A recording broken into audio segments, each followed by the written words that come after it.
যেহেতু শ্রাবণ মাস, আর এই শ্রাবণ মাসে কেন নিরামিষ খাচ্ছি না অথচ সবুজ চুড়ি পরে নিলাম, তো সব কিছু আপনাদের সঙ্গে শেয়ার করব। তার জন্য কিন্তু পুরোপুরি ব্লগটা দেখতে হবে।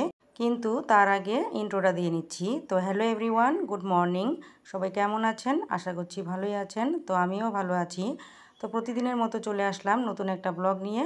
তো ব্লগটা দেখতে থাকুন আর আমার সঙ্গে থাকুন। তো বরমশাই নিয়ে এসেছে বাজার, তার মধ্যে রুই মাছ, মাছের তেল, সয়াবিন এসব কিছু নিয়েছে।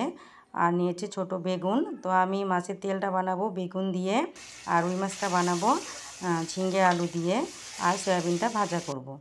তো সকাল সকালই রান্নাটা বসিয়ে দিয়েছি। তো প্রথমে রুই মাছটা ভেজে নিচ্ছি, কারণ সবজিটা আগে বানাবো, তারপর মাছের তেলটা বানাবো।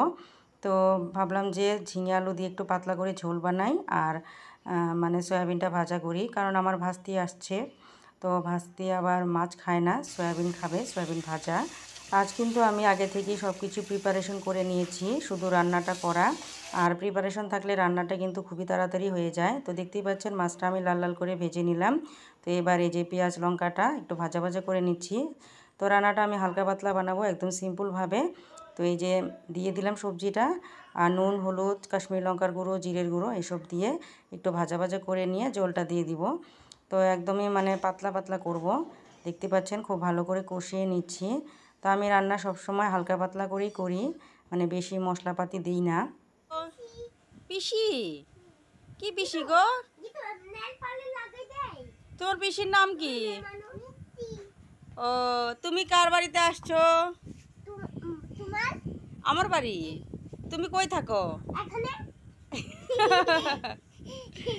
বলো যে আমি তো আমার বাড়িতেই। হ্যাঁ। না না না, লাগবে না। তারপরে তোমার এক্সাম শেষ। এক্সাম শেষ।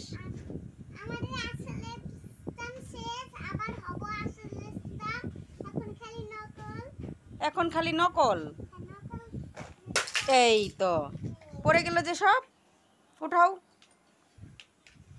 তো দেখতেই পাচ্ছেন ঝোলটা ফুটে এসেছে, মাছটা দিয়ে দিলাম, আর এদিকে বসিয়ে দিয়েছি এই যে মাছের তেলটা বেগুন দিয়ে। তো বেগুনটা একটু ভালো ছিল না, তার জন্যই দেখুন ভাজাটা কেমন জানি হয়ে গেল। আর এই যে মাছের ঝোলটা তো হয়েই গেছে, আর এদিকে সয়াবিন ভাজাটাও হয়ে গেছে। তার মানে আমার রান্নাবান্না আজকের মতো শেষ আর কি। এবার শুধু খাওয়া দাওয়ার খিচুড়ি দিব, পালা। খিচুড়ি খিচুড়ি খাবে? তাহলে অমনি বসলে কেন? উঠো, চলো ভাত দিব। চলো চলো ঘরে চলো, চলো চলো চলো চলো। যা বলছিলাম আর কি প্রথমে, যে আমরা কেন নিরামিষ খাই না মানে এই মাসে। আসলে আমরা প্রত্যেক সোমবারটা নিরামিষ খাই। আর এই যে চুড়িটা পরেছিলাম সেটা কিন্তু সোমবার দিনই পরেছিলাম বিকেলে। তো আর মঙ্গলবারে আমরা মাছ টাছ বানিয়ে খেয়েছি। তো বন্ধুরা, আজকের মতো ব্লগটা এখানেই রাখছি। আপনারা সবাই ভালো থাকবেন, সুস্থ থাকবেন। আর এই দেখুন বড়মশাই কিন্তু আমাকে চুড়ি পরিয়ে দিচ্ছে। আর এটাই কিন্তু নিয়ম, যে স্বামীর হাতে চুড়িটা নাকি পরতে হয়। তো তাই আমিও পরে নিলাম। তো চুড়িটা পরে হাতটা কেমন লাগছে অবশ্যই কিন্তু কমেন্টে জানাবেন।